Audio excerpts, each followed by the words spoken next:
They say the devil is in the details, but sometimes the devil is sitting right across the table from you. Adrian Volkov was the most feared man in New York, a billionaire with blood on his hands and ice in his veins. He was seconds away from signing a merger that would crown him king of the underworld. He thought he had total control. He was wrong. It took a broke, invisible waitress to spot what his high-priced lawyers missed. She spoke 6 words that saved his empire and ruined her life. Excuse me, but this is a trap. The air inside the Obsidian Room, the most exclusive private dining area in Manhattan, smelled of truffle oil, aged leather, and fear. Sarah Bennett adjusted the collar of her stiff black uniform. Her hands were shaking, but she forced them to steady as she balanced the tray. She needed this job. After her father's medical debts had drained her savings and forced her to drop out of her second year at Columbia Law, waiting tables at a mob-owned restaurant was the only way to keep the lights on. "More wine," a gruff voice commanded from the head of the table. Sarah approached silently. The man speaking was Victor Sterling, a heavy-set real estate tycoon with a smile that didn't reach his eyes. Opposite him sat Adrian Volkov. Sarah had heard the whispers in the kitchen. Adrian Volkov wasn't just a businessman. He was a shark in a tailored suit. He had dark hair swept back, sharp cheekbones, and eyes the color of steel. He didn't look at her as she poured the vintage Cabernet. His gaze was fixed on the thick document resting between them. "It's a standard acquisition, Adrian," Sterling said, tapping the paper with a gold pen. "You get the shipping lanes, I get the liquid capital. A clean break. We've been negotiating this for 6 months. Just sign, and the ports are yours." Adrian picked up the pen. The room went deadly quiet. Even the bodyguards in the corners seemed to stop breathing. Sarah finished pouring the wine. As she pulled the bottle back, her eyes inadvertently drifted to the open page on the table. It was upside down, but reading upside down was a skill she had mastered during late-night study sessions at the library. She saw the heading, Subsection 4.2, Contingent Liabilities. Her heart hammered against her ribs. She shouldn't look. She should walk away. But her eyes scanned the fine print. It was a block of dense legalese, deliberately obfuscated. Transferee assumes all pre-existing environmental indemnities and pending class action litigations regarding the Delta site. Sarah froze. She knew the Delta site case. It was a massive, toxic tort lawsuit buried in the news cycle, worth nearly $500 million in damages. If Adrian signed this, he wasn't just buying shipping lanes. He was buying a bankruptcy-level lawsuit that Sterling was trying to offload. Adrian, the nib of the pen, touched the paper. "Excuse me," Sarah said. Her voice was a whisper, but in the silence, it sounded like a gunshot. Adrian stopped. The tip of the pen hovered millimeters from the signature line. He slowly looked up, his expression unreadable. "What?" Sterling's face flushed red. "Get out," he snapped at Sarah. "The staff is not to speak." Sarah clutched the wine bottle against her chest like a shield. I'm sorry, sir, but you shouldn't sign that." Adrian lowered the pen. He turned his chair slightly, giving her his full, terrifying attention. "And why is that?" "You're a waitress," Sterling hissed, standing up. "This is $1 billion merger. Get the manager. Get her out of here." "Sit down, Victor," Adrian said calmly. His voice was low, smooth, and laced with a threat that made Sterling sink back into his chair. Adrian looked at Sarah. "Speak. Why shouldn't I sign?" Sarah swallowed hard. "Clause 4.2, sir. The indemnity transfer." She pointed a trembling finger at the upside-down text. It uses the phrase, universal assumption of liability. You aren't just buying the assets. You're agreeing to take full responsibility for the Delta Site class action suit. Sterling isn't selling you a company. He's dumping a toxic asset on you to save his own skin. The silence that followed was heavy enough to crush bones. Adrian picked up the document. He didn't just glance at it. He read it. He scrutinized the paragraph she had pointed out. Slowly, the corner of his mouth twitched. It wasn't a smile of joy. It was the smile of a predator realizing the trap had failed. He looked at Sterling. "Is this true, Victor?" Sterling was sweating now, beads of perspiration forming on his upper lip. "It's standard boilerplate, Adrian. My lawyers must have left it in by mistake." "It means nothing."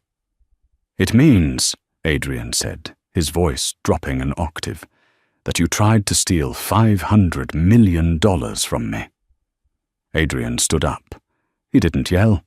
He simply closed the folder. "The deal is off," Adrian said. "And Victor, if I see you in New York tomorrow, your family will be planning a funeral." Sterling scrambled out of his chair, knocking it over, and fled the room with his associates trailing behind him. Now, it was just Adrian, his two guards, and Sarah. Sarah felt the adrenaline crash. She realized what she had done. She had humiliated a powerful man in front of a more powerful man. I'll go get the check," she stammered, turning to flee. "Stop." She froze. Adrian walked around the table. He was taller than she expected, looming over her. He smelled of expensive cologne and danger. He reached out and took the wine bottle from her hands, setting it on the table. "What is your name?" he asked. "Sarah. Sarah Bennett." "You're not just a waitress, Sarah Bennett," he observed, his eyes scanning her face, as if memorizing her. "Waitresses don't know about indemnity clauses or toxic torts. I used to be a law student. Columbia. I had to drop out. Why? Family reasons. Money." Adrian nodded slowly. He reached into his jacket pocket and pulled out a black card with nothing but a gold phone number embossed on it. He slid it into the front pocket of her apron. His fingers brushed against the fabric, sending a jolt of electricity through her. "You're fired," he said. Sarah's stomach dropped. "What?" "Please, sir, I need this job. I just saved you." "You're fired from this job," Adrian corrected. "Report to the address I'm about to text you at 8 a.m. tomorrow. Don't be late." "What job is that?" she asked, bewildered. Adrian turned to walk away, his guards falling into step behind him. He paused at the door and looked back.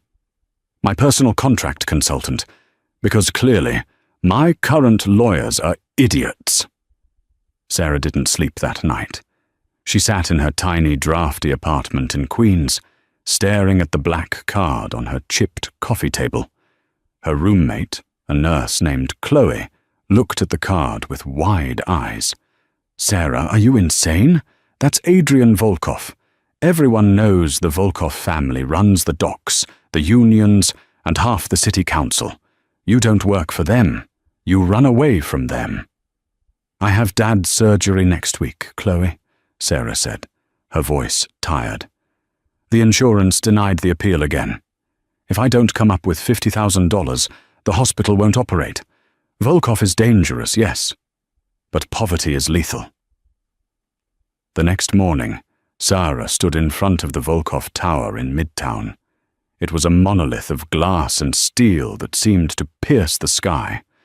She smoothed down her pencil skirt, the only professional outfit she still owned, and walked inside.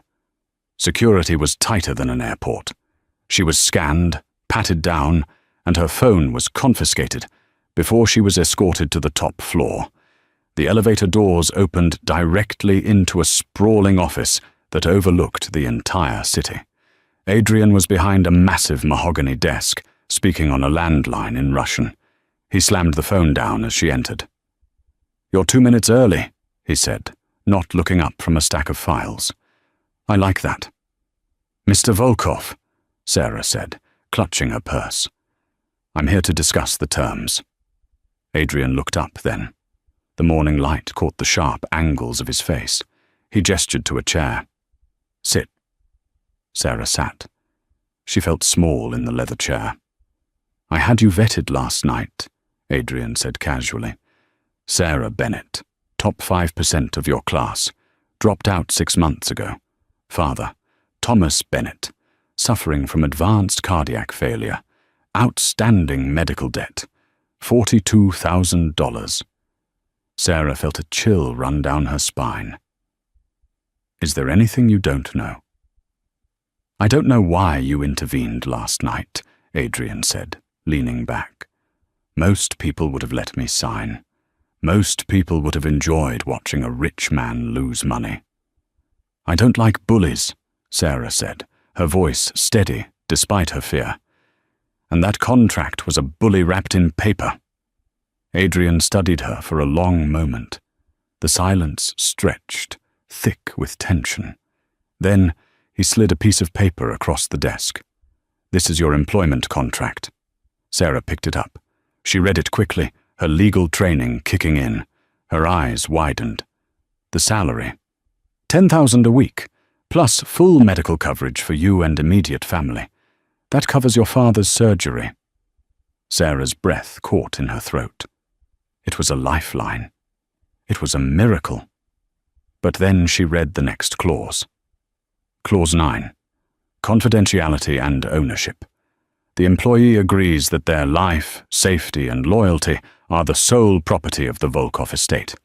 Resignation is not permitted without employer consent. This, Sarah pointed to the clause. This isn't an employment contract, Mr. Volkov. This is an indenture. Resignation is not permitted. That's illegal. Adrian stood up and walked around the desk. He leaned against the edge, crossing his arms. His biceps strained against the fabric of his white dress shirt. We operate in a grey world, Sarah. You saw that last night. If you work for me, you will see things that can send me to prison for life. I need to know you are bound to me. Completely. He leaned in closer. His face was inches from hers. She could see the flecks of gold in his grey eyes. You have a choice, he whispered. Walk out that door, go back to serving pasta, and watch your father die because the system failed you. Or sign the paper, sell your soul to me, and save him. Tears stung Sarah's eyes. It was cruel, it was manipulative, and it was the only option she had. She thought of her father, pale and weak in the hospital bed, telling her not to worry about the money while he gasped for air. Sarah picked up the pen. Her hand didn't shake this time. She signed her name. Smart girl, Adrian said softly. The moment the ink dried, the office door burst open. A tall man with blonde hair and a panicked expression rushed in. It was Liam, Adrian's head of security. Boss, we have a problem, Liam said, ignoring Sarah. The shipment at the Jersey port. It's been seized. Adrian's face went cold. The seduction of the moment vanished, replaced by the ruthlessness of the Don. By the feds? No, Liam said grimly. By the Rossi family. They claim the paperwork for the transfer was invalid. They say the port belongs to them now. Adrian slammed his fist onto the desk, making Sarah jump. Sterling! He snarled. He must have tipped them off before I threatened him. Adrian turned to Sarah. The look in his eyes was wild, terrifying. Welcome to the job, Sarah, he said. Get your coat. We're going to New Jersey. Me, Sarah squeaked. Why me? Because you're going to prove that the Rossi family is lying, Adrian said, grabbing his jacket. And if you fail, a lot of people are going to die today. Sarah scrambled to follow him to the elevator. She had signed a contract to be a legal consultant, not a mob wife or a soldier. As the elevator plummeted down, she realized the trap she had warned Adrian about the night before was nothing compared to the trap she had just walked into. She was now property of the Volkov family, and the war had just begun. The drive to the New Jersey docks was a blur of speed and silence. Adrian drove the black SUV himself, weaving through traffic with a terrifying precision. Liam sat in the passenger seat, checking a semi-automatic pistol. Sarah sat in the back, surrounded by piles of documents Liam had tossed at her. "Find it," Adrian ordered, his eyes on the road. "Find what?" Sarah asked, flipping through the property deeds of the shipping containers. "The loophole," Adrian said. "The Rossi family is basing their claim on an old territorial agreement from 1995. They say because the previous owner died without a direct heir, the land reverts to the original syndicate. Them." Sarah scanned the documents. Her motion sickness was fighting with her anxiety. "But you bought the debt, right? The bank seized the land." "The bank thought they seized the land," Adrian corrected. "If the Rossi claim holds up, the bank never owned it, which means they couldn't sell it to me. And if I lose this port, I lose the ability to move product for the next 3 months. My enemies will smell blood." They arrived at the docks. It was a desolate landscape of rusted metal and grey water. A dozen cars were parked in a circle. Men with guns stood openly by the vehicles. Adrian stopped the car. He turned to look at Sarah. "Stay in the car," he ordered. "Read the files. If you find something, text me. Do not come out." "Adrian, this is insane," Sarah said, her voice trembling. "They have guns." "So do I," he said, and for a split second his gaze softened. "Lock the doors." He stepped out. Sarah watched through the tinted window as Adrian walked toward a group of men. The leader of the opposing group, a man with a scar running down his cheek, Luca Rossi, stepped forward. They began to argue. Hands were waved. Chests were puffed. It was primal. It was violent. Sarah forced herself to look down at the papers. She had to focus. 1995. Agreement, territorial rights, succession. She read line after line. Then she saw it. A stamp on the back of a survey map attached to the 1995 deed. Municipal rezoning order, 2004. When the city rezoned the waterfront in 2004, the plot of land designated in the Rossi Agreement was reclassified from private commercial to mixed use public and private. According to New Jersey state law, any territorial exclusivity agreements made by private entities are null and void if the land is rezoned for public utility access. The Rossis didn't own the rights. The city did. And the city had leased it to the bank, who sold it to Adrian. The Rossi claim wasn't just weak, it was legally non-existent. Sarah looked up. The shouting outside had stopped. Guns were being raised. Luca Rossi was pointing a pistol at Adrian's chest. Adrian wasn't backing down, but he was outgunned.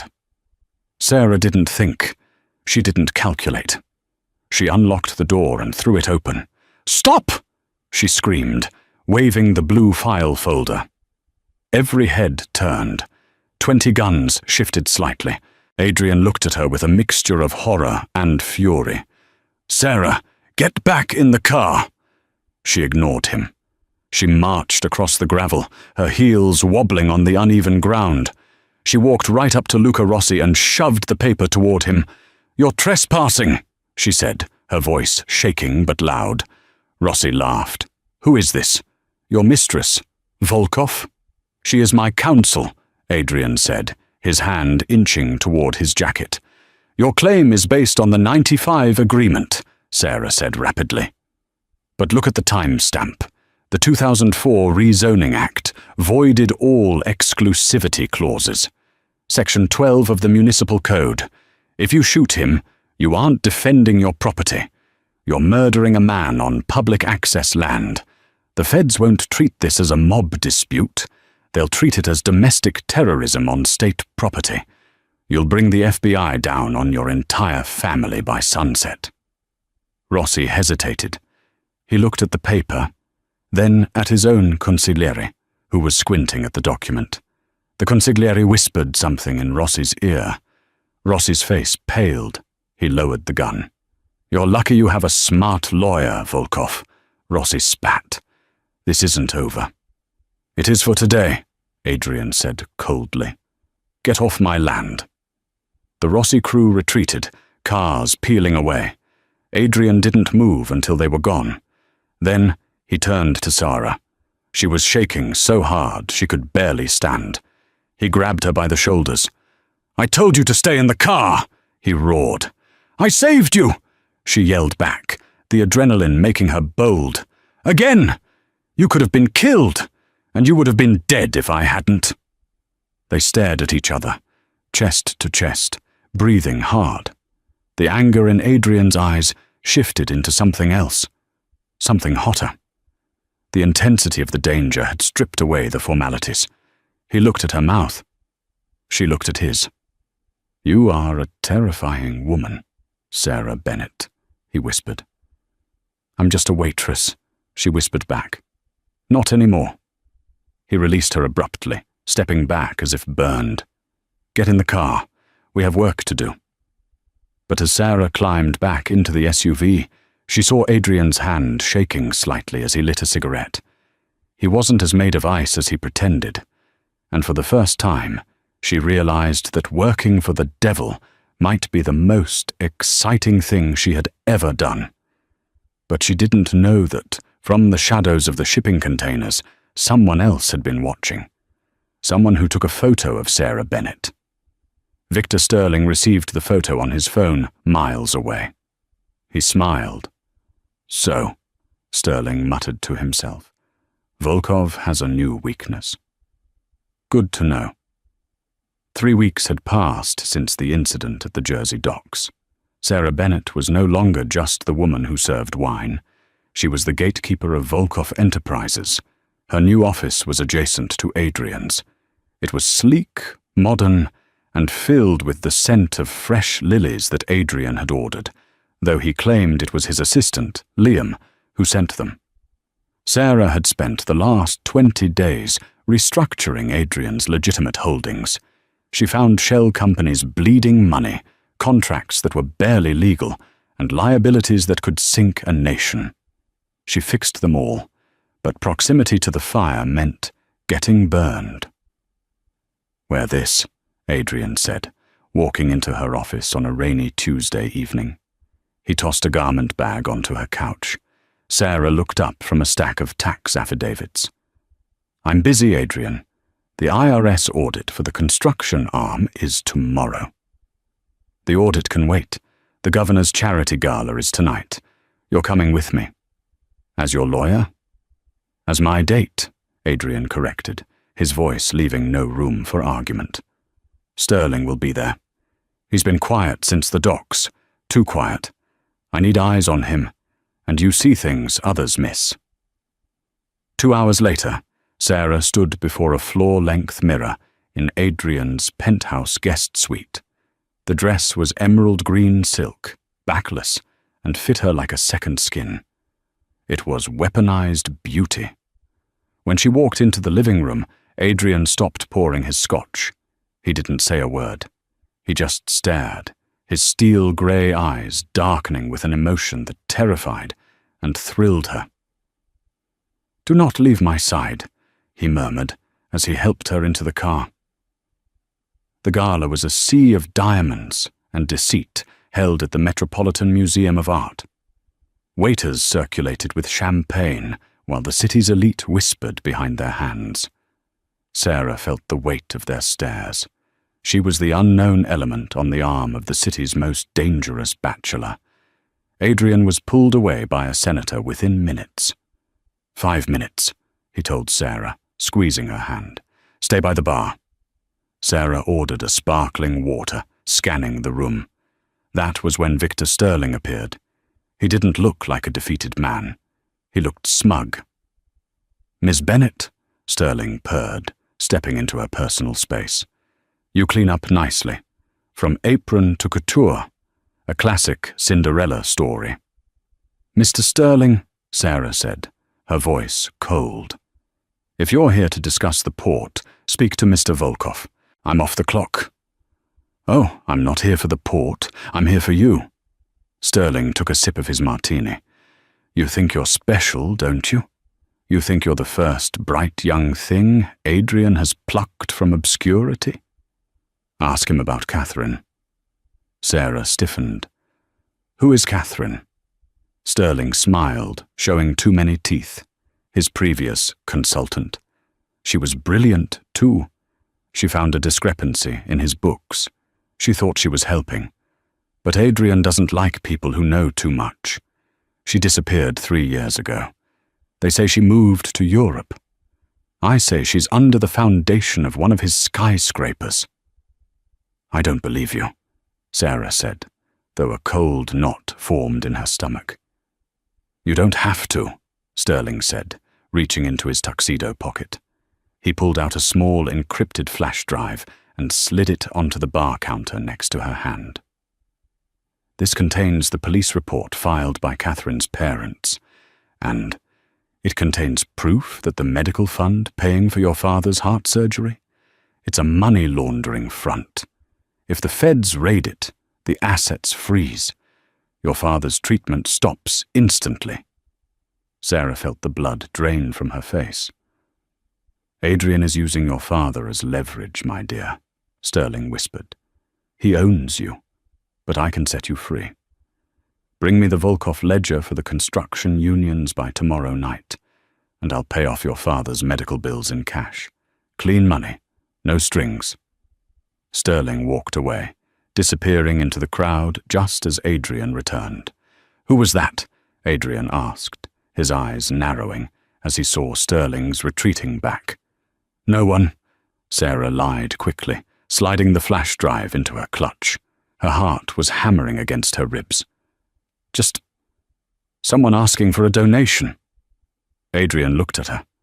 He knew she was lying. He reached out and touched her cheek, his thumb tracing her jawline. "Sarah, in my world, secrets are dangerous. Do not keep them from me." "I'm tired, Adrian," she said, pulling away. "Can we go?" For the first time, Sarah looked at Adrian and didn't see a savior. She saw a predator. And she had to know the truth. The next morning, the atmosphere in Volkov Tower was suffocating. Sarah had spent the night reading the files on Sterling's flash drive. It looked authentic. There were police reports, bank transfers, emails. It painted Adrian not as a businessman, but as a monster who disposed of anyone who became a liability. She sat at her desk, her hands trembling as she accessed the internal server. She needed to cross-reference the medical fund. If Sterling was right, if Adrian was laundering money through her father's illness, she was complicit in a felony, and her father was a pawn. She found the file. Project Aegis. Medical disbursement. She clicked to open it. Access denied. She tried her override code. Access denied. "Looking for something?" Sarah spun around. Adrian was standing in the doorway. He wasn't wearing his usual jacket. His sleeves were rolled up, and he looked exhausted and furious. Liam stood behind him, holding a tablet. I was just checking the insurance protocols," Sarah stammered.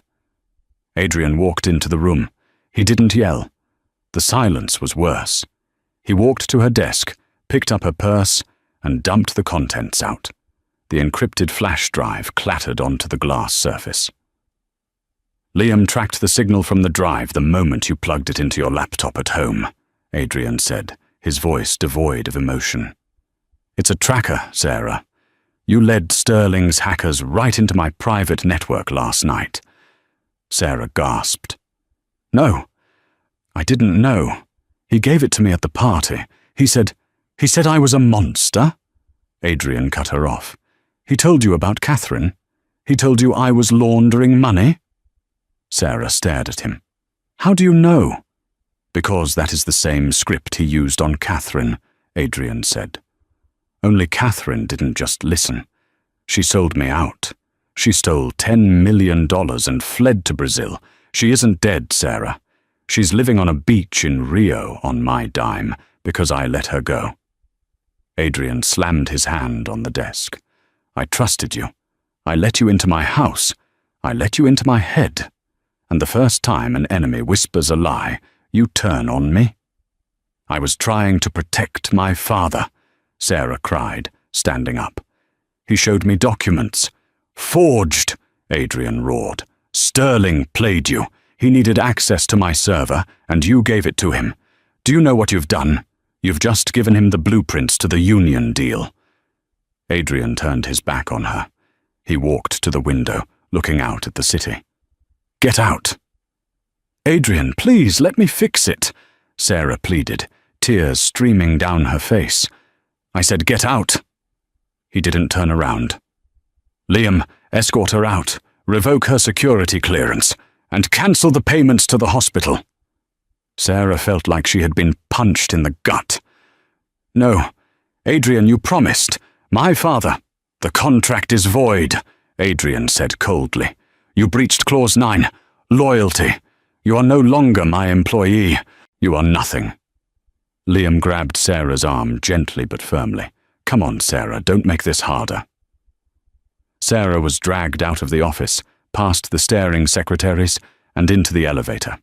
She was dumped on the sidewalk of Fifth Avenue with nothing but her box of personal items. It started to rain. Sarah stood there, drenched and broken. She had lost the job. She had lost the money for her father. And worst of all, she realized, as her heart shattered in her chest, she had lost the man she had foolishly fallen in love with. But as the rain washed over her, a spark of anger ignited in her chest. Adrian hadn't even let her explain. He had cut her off instantly. He was a tyrant. "Fine," she whispered to the empty street. "You want a war, Adrian? I know your contracts better than you do." She hailed a cab. She wasn't going home. She was going to the one place Adrian would never expect. 3 days later, Sarah's father, Thomas, was stabilized, but only because Sarah had sold her grandmother's jewelry to pay for a few more days of care. She was running on caffeine and rage. She sat in a small, dimly lit diner in Brooklyn. Across from her sat a man named Gavin O'Connor. Gavin was a disbarred lawyer, a man who knew where all the bodies were buried in New York's legal system because he had helped bury half of them. "You're asking for suicide, kid," Gavin said, stirring his coffee. "You want to sue Adrian Volkov? He doesn't go to court. He settles, or the plaintiff disappears." "I don't want to sue him," Sarah said, her eyes dark circles of exhaustion. "I want to force him to listen. Sterling framed me. The flash drive was a tracker, yes, but it was also a two-way mirror. When I plugged it in, it didn't just upload data to Sterling. It downloaded a file onto my laptop." She pushed her laptop toward Gavin. "Look at the timestamp." Gavin squinted at the screen. 2:09 a.m., the night of the gala. "Exactly. After I was fired, the drive was still in my bag. Sterling activated a remote download. He planted a digital signature on my computer to make it look like I authorized the transfer of the union blueprints. But look at the IP address." Gavin typed a few commands. His eyebrows shot up. "It's not your IP. It's proxied through the City Hall server." "Sterling isn't just a businessman," Sarah said. "He's working with Councilman Holloway. They're trying to use the RICO Act to seize Adrian's assets so they can buy them at auction for pennies. They needed a patsy to bridge the gap between Adrian's illegal dealings and the public sector. I was the bridge. So Sterling set you up to look like the mole, so Adrian would fire you," Gavin mused. "Because as long as you were Adrian's lawyer, you had attorney-client privilege. Once you're fired, you can be subpoenaed." Sarah nodded grimly. "The FBI is going to arrest me tomorrow. Sterling is going to hand me over as the disgruntled employee willing to testify against Volkov. If I don't testify, I go to jail for corporate espionage. If I do testify, Adrian goes to jail for life. So what's the plan? Gavin asked. I need to get into the Volkov board meeting today at noon, Sarah said. Impossible. Security will be tighter than Fort Knox. Sarah pulled a crumpled piece of paper from her bag. It was her original employment contract. Not impossible, she said, a small, dangerous smile touching her lips. Clause 14, subsection C. Volkov Tower. The boardroom. 12:15 p.m. The room was filled with the heads of the 5 families and the legitimate board members of Volkov Enterprises. Adrian sat at the head of the table, looking like a man who hadn't slept in days. His eyes were shadowed, his temper short. The union deal is dead, Adrian was saying, his voice gravelly. Someone leaked the blueprints. We have to pivot to... The heavy oak doors slammed open. Liam stepped forward, hand on his gun, but stopped when he saw who it was. Sarah Bennett walked in. She was wearing a cheap suit she bought at a thrift store, but she wore it like armor. She held a briefcase in one hand and a megaphone of papers in the other. "Security!" a board member shouted. "Get her out!"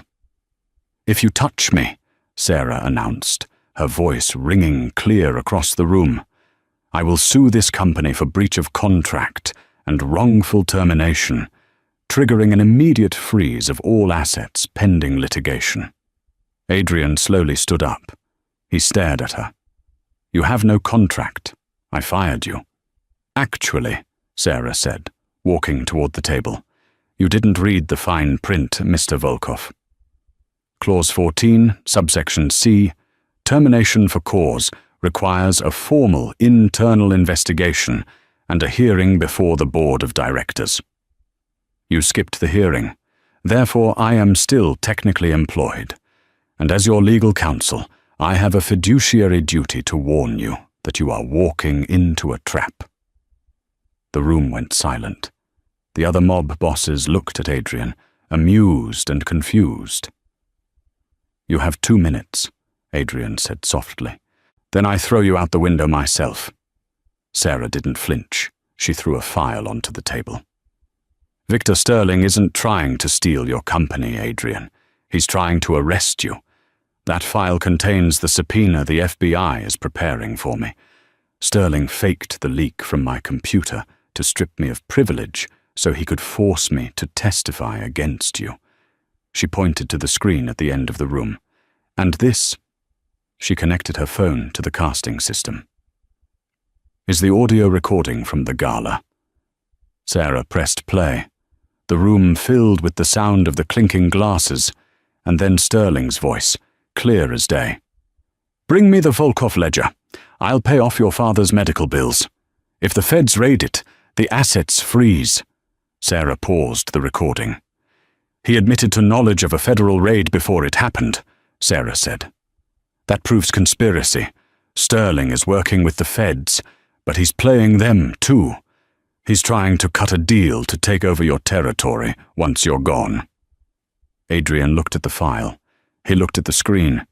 Then he looked at Sarah. For 3 days, he had felt nothing but rage and betrayal. He had convinced himself she was just another gold digger. But standing here, defending him when she could have walked away, when she could have turned witness and saved herself, changed everything. She wasn't a traitor. She was the most loyal soldier he had ever had. "Why?" Adrian asked, his voice low. "Why come back? You know I cut off your father's funding. You should hate me." "I do hate you," Sarah said, her voice trembling slightly.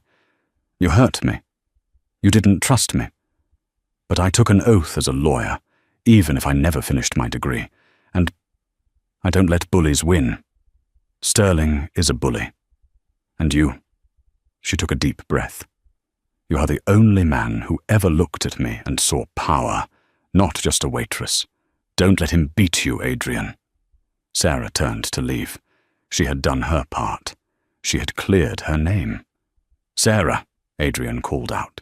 She stopped at the door. "Clause 15, Adrian said. Sarah frowned. "There is no Clause 15. "There is now," Adrian said. He walked down the length of the table, ignoring the stunned board members. He stopped in front of her. The ice in his eyes was gone, replaced by a burning intensity. "Clause 15. The employee is entitled to absolute protection and infinite forgiveness, provided the employer was an idiot." He reached out and took her hand. "I will fix your father's situation. I will destroy Sterling. But I need my lawyer back. Will you take the case?" Sarah looked at his hand, then at his face. The smart move was to run, but she was done running. "I'm expensive, Mr. Volkov," she whispered. "Name your price." "I want half," she said. Adrian smirked. "Half my company?" "No, half the decision-making power. No more secrets. No more shutting me out. We are partners, or I walk." Adrian brought her hand to his lips and kissed her knuckles. "Deal." The city of New York lay beneath them, a sprawling grid of golden lights and deep shadows. In the penthouse of Volkov Tower, the mood had shifted from desperation to a cold, razor-sharp focus. Sarah stood by the floor-to-ceiling window, watching the rain lash against the glass. She wasn't wearing the thrift store suit anymore. Adrian had called a stylist within 10 minutes of the board meeting ending. Now, she wore a tailored white pantsuit that made her look like a modern-day avenging angel. Adrian walked up behind her. He didn't touch her, but she could feel his heat radiating against her back. "You're quiet," he said. His voice was rough, tired, but the edge of anger was gone, replaced by a deep, vibrating tension. "I'm thinking about the time stamp," Sarah said, turning to face him. "Sterling thinks the FBI raid is scheduled for 8 a.m. tomorrow. He believes the evidence he planted on my laptop, the doctored union blueprints, is enough to get a federal warrant to storm this building." "It is enough," Adrian admitted. He handed her a glass of whiskey. "If the feds come through those doors tomorrow, they will find the real books. I didn't have time to move them. Sterling's timing was perfect." "Sterling's timing was predictable," Sarah corrected. She took a sip, the amber liquid burning pleasantly in her throat. "He thinks he's playing chess, Adrian. But he's playing poker, and he doesn't know I marked the deck." Adrian raised an eyebrow. "Explain." "When I was at the diner with Gavin, we didn't just trace the hack," Sarah said, a small, dangerous smile curving her lips. "We realized the connection was still open. Sterling's malware was a two-way street. He was pulling data from my laptop, but the tunnel remained active for 17 minutes. She walked over to the massive oak desk, the same desk where she had first signed her life away. She picked up a thick red folder. "I uploaded a file back to him," she said. Adrian froze. "You what?"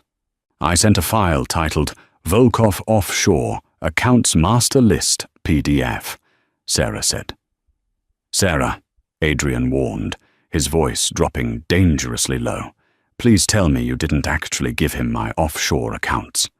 "Of course not," she scoffed. "It was a zip bomb, a decoy file. On the surface, it looks like terabytes of incriminating financial data. But inside the code, I embedded a digital tracer, a poison pill.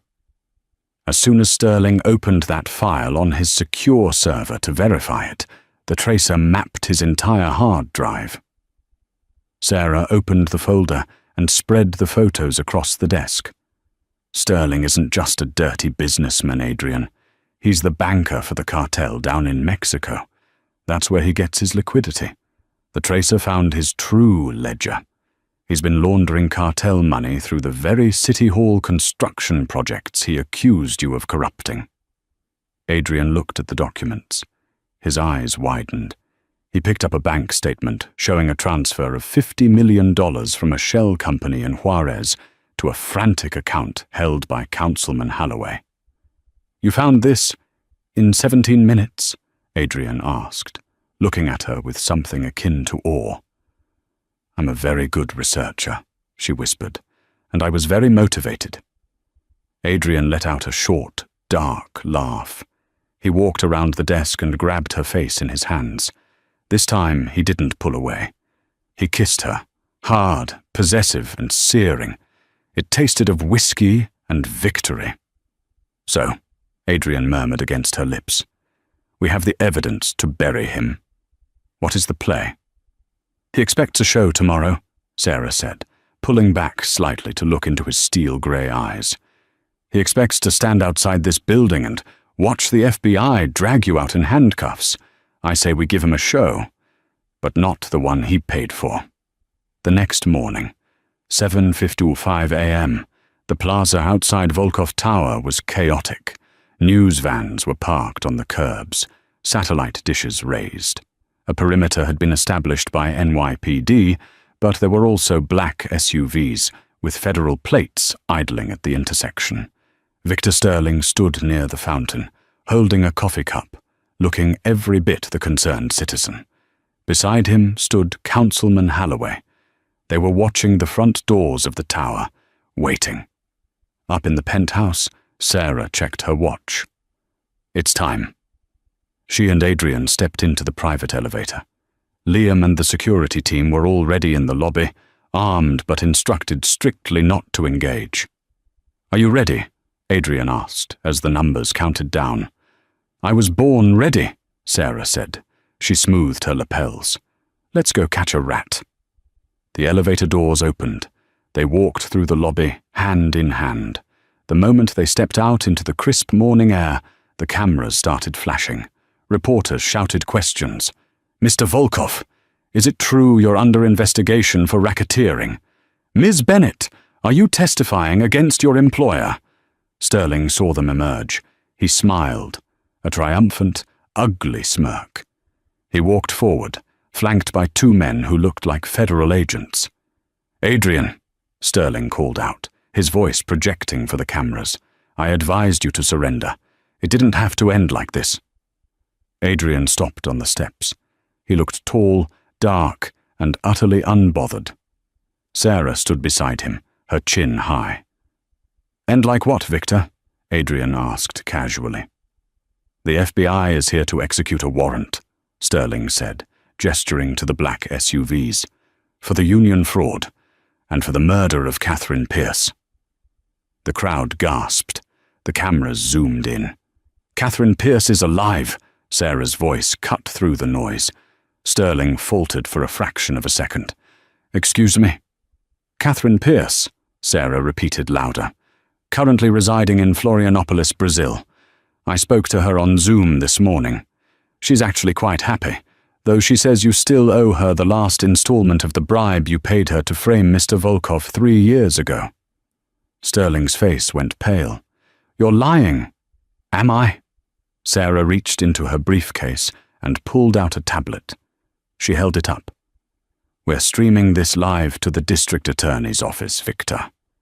And to the press pool." She tapped the screen. A video played. Catherine Pierce, holding a newspaper from today, confessing everything. "That proves nothing," Holloway shouted, stepping in. "This is a distraction. Officer, arrest these two." The lead federal agent stepped out of the black SUV. He was a tall man with a grim face. He walked up the steps toward Adrian and Sarah. Sterling smirked. "Game over, Adrian." The agent stopped in front of Adrian. He looked at him, then at Sarah. Then he turned around and walked back down the steps, directly toward Victor Sterling. "Victor Sterling?" the agent asked. "Yes, I'm the witness," Sterling said, confused. "Get them." "Victor Sterling, you are under arrest for money laundering, wire fraud, and conspiracy to commit domestic terrorism," the agent said, spinning Sterling around and slamming him against the hood of the news van. "What?" Sterling shrieked. "No, you have the wrong guy." The warrant is for Volkov. The warrant was changed 10 minutes ago, Sarah said, walking down the steps. She stopped right next to Sterling as the cuffs clicked onto his wrists. When I emailed the evidence of your cartel dealings to the special agent in charge. Sterling looked at her, his eyes bulging. You Waitress. You tricked me. Sarah leaned in close so only he could hear. You should have read the fine print, Victor, she whispered coldly. The clause in the contract said, universal assumption of liability. By hacking my computer, you assumed liability for every file on it, including the ones I planted. Councilman Holloway tried to run, but Liam blocked his path, smiling pleasantly. Going somewhere, Councilman? Liam asked. The police have some questions about a $50 million wire transfer. As Sterling was shoved into the back of the police car, screaming obscenities, the cameras turned to Adrian and Sarah. Adrian put his arm around Sarah's waist. He didn't smile for the cameras. He looked at her. Well done, Counselor, he said. All in a day's work, boss, she replied. Partner, he corrected. All in a day's work, partner. 1 month later. The courtroom was silent. The judge banged the gavel. In the matter of the People versus Victor Sterling, the judge announced, the defendant has entered a plea of guilty to all charges in exchange for a life sentence without parole. Sarah let out a breath she felt like she had been holding for weeks. She sat in the back row. Next to her sat her father, Thomas Bennett.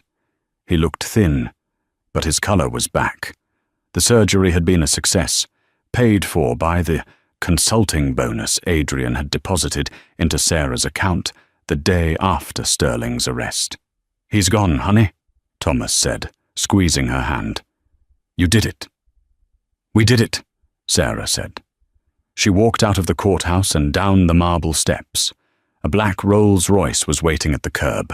The window rolled down. Get in, Adrian said. Sarah slid into the back seat. Adrian was holding a bottle of champagne and 2 crystal flutes. To justice, he said, handing her a glass. To loopholes, Sarah replied, clinking her glass against his.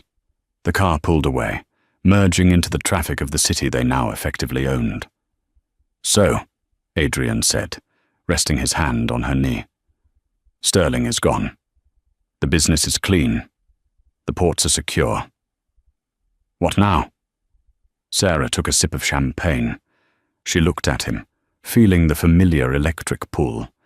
They were 2 sharks swimming in the same tank and, somehow, instead of eating each other, they had learned to hunt together. Well, Sarah said, pulling a folded document from her purse. I was reviewing our partnership agreement. Adrian groaned playfully. Not another clause. Clause 21, Sarah said, her eyes twinkling. Subsection A. What does it say? Sarah handed him the paper. It wasn't a legal contract. It was a marriage license application. Adrian stared at it. The silence stretched for a moment, and Sarah felt a sudden spike of anxiety. Had she misread him? Had she gone too far? Then Adrian laughed. It was a sound of pure, unadulterated joy. He tossed the paper aside and pulled her into his lap. Objection, he whispered against her neck. On what grounds? She breathed. This contract is incomplete, he said. It's missing a date. How about today? Sarah smiled, burying her hands in his hair. Today works. Drive to City Hall, Adrian ordered the driver. But sir, the driver said, confused. We just came from the courthouse. Just drive, Adrian said, kissing Sarah deeply. As the car sped through the streets of New York, Sarah Bennett realized that life, like a contract, was all about how you negotiated the terms. She had started with nothing but a uniform and a heavy debt. She was ending up with the world. She had found the one clause that mattered. Clause infinity. Love is the only trap you don't want to escape. And that, my friends, is the story of how one sharp-eyed waitress took down a billionaire bully and stole the heart of the most dangerous man in New York. It proves that sometimes the most powerful weapon isn't a gun, it's reading the fine print. Sarah and Adrian are now running the city, proving that they are the ultimate power couple. If you enjoyed this story of twists, betrayal, and romance, please smash that like button. It really helps the channel grow. Don't forget to subscribe and hit the notification bell so you never miss a new story. I post new Mafia romances and dramatic thrillers every week. What did you think of Sarah's plan? Would you have taken the deal? Let me know in the comments below. Thanks for watching.